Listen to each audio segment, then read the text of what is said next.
ಎಲ್ಲರಿಗೂ ನಮಸ್ಕಾರ. ಮನೆ ರುಚಿ ಕನ್ನಡ ಯೂಟ್ಯೂಬ್ ಚಾನಲ್ಗೆ ಸ್ವಾಗತ.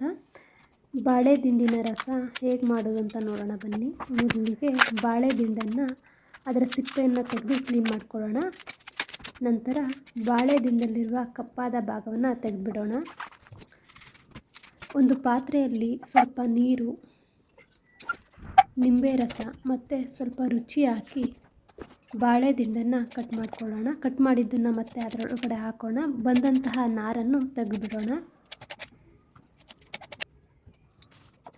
ಚೆನ್ನಾಗಿ ತೊಳೆದುಕೊಂಡು ನಂತರ ಮಿಕ್ಸಿ ಜಾರಿಗೆ ರುಬ್ಬೋಕೆ ಎಷ್ಟು ಸೈಜಲ್ಲಿ ಬೇಕೋ ಅಂತ ಚಿಕ್ಕ ಚಿಕ್ಕ ತುಂಡುಗಳಾಗಿ ಕಟ್ ಮಾಡ್ಕೊಳ್ಳೋಣ. ಬಾಳೆ ದಿಂಡು ಕಿಡ್ನಿಗೆ ಇಲ್ಲಿರುವ ಕಲ್ಲನ್ನು ಕರಗಿಸೋದಕ್ಕೆ ತುಂಬ ಉಪಯೋಗವಾಗಿದೆ.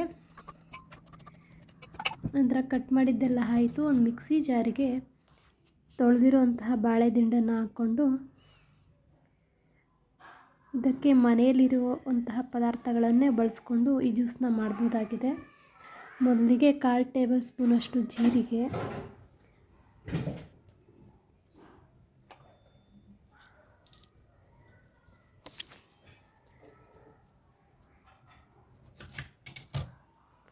ಅದಾದ ನಂತರ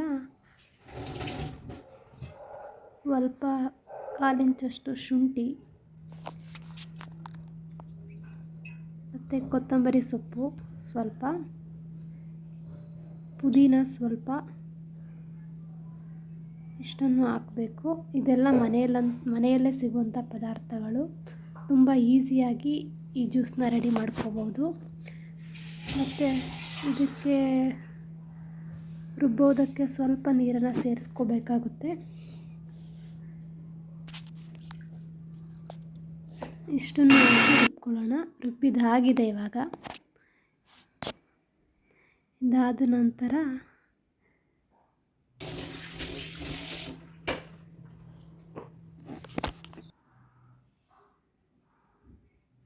ಇದಕ್ಕೆ ಸ್ವಲ್ಪ ಮೊಸರನ್ನು ಸೇರಿಸೋಣ. ಒಂದು 3 ಟೇಬಲ್ ಸ್ಪೂನಷ್ಟು ಸೇರಿಸ್ಕೊಳ್ಳೋಣ. ಮೊಸರು ಬೇಡ ಅನ್ನೋರು ಸ್ಕಿಪ್ ಮಾಡಿ ಕೂಡ ಮಾಡ್ಕೋಬಹುದು.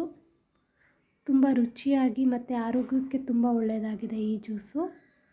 ತುಂಬಾ ಈಸಿಯಾಗಿ ಕೂಡ ಮಾಡ್ಕೋಬಹುದು. ಇದಾದಮೇಲೆ ಇನ್ನೊಂದು ಸರಿ ರುಬ್ಕೋಬೇಕು.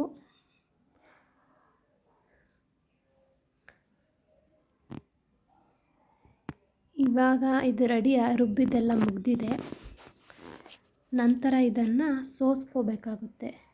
ಜ್ಯೂಸ್ ಯಾವುದಕ್ಕೆ ಬರುತ್ತೆ ಆ ರೀತಿ ಮಾಡ್ಕೋಬೇಕು. ಒಂದು ತೆಳುವಾದ ಬಟ್ಟೆಯಿಂದ ಈ ಜ್ಯೂಸನ್ನ ಸೋಸ್ಕೋಬೋದು ಅಥವಾ ಜ್ಯೂಸ್ ಸ್ಟ್ರೈನರಿಂದ ಕೂಡ ಮಾಡ್ಕೋಬೋದು. ನಾನಿಲ್ಲಿ ಬಟ್ಟೆನ ಯೂಸ್ ಮಾಡ್ಕೊಂಡಿದ್ದೀನಿ.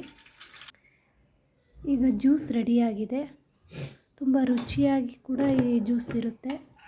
ಆರೋಗ್ಯವಾಗಿರೋರು ಕೂಡ ಈ ಜ್ಯೂಸನ್ನ ಕುಡಿಬೋದು. ತುಂಬಾ ಒಳ್ಳೆಯದು. ಇನ್ನು ಸ್ವಲ್ಪ ಬೇಕು ಅಂದರೆ ರುಚಿಗೆ ಸ್ವಲ್ಪ ನಿಂಬೆ ರಸ ಸೇರಿಸ್ಕೊಂಡ್ರೆ ತುಂಬಾ ಚೆನ್ನಾಗಿರುತ್ತೆ.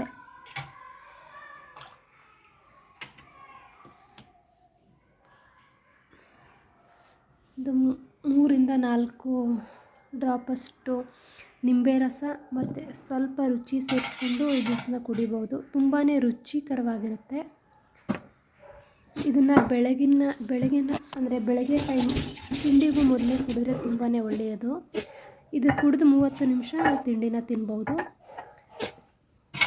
ಜ್ಯೂಸ್ ರೆಡಿಯಾಗಿದೆ. ಖಾಲಿ ಹೊಟ್ಟೆಯಲ್ಲಿ ಕುಡಿಯೋದ್ರಿಂದ ತುಂಬಾ ಒಳ್ಳೆಯದು, ಎಫೆಕ್ಟಿವ್ ಆಗಿರುತ್ತೆ ಆರೋಗ್ಯಕ್ಕೆ. ಜ್ಯೂಸ್ ರೆಡಿಯಾಗಿದೆ. ವಿಡಿಯೋ ಇಷ್ಟ ಆಗಿದ್ದಲ್ಲಿ ಲೈಕ್, ಕಮೆಂಟ್, ಶೇರ್ ಮಾಡಿ. Thank you for watching.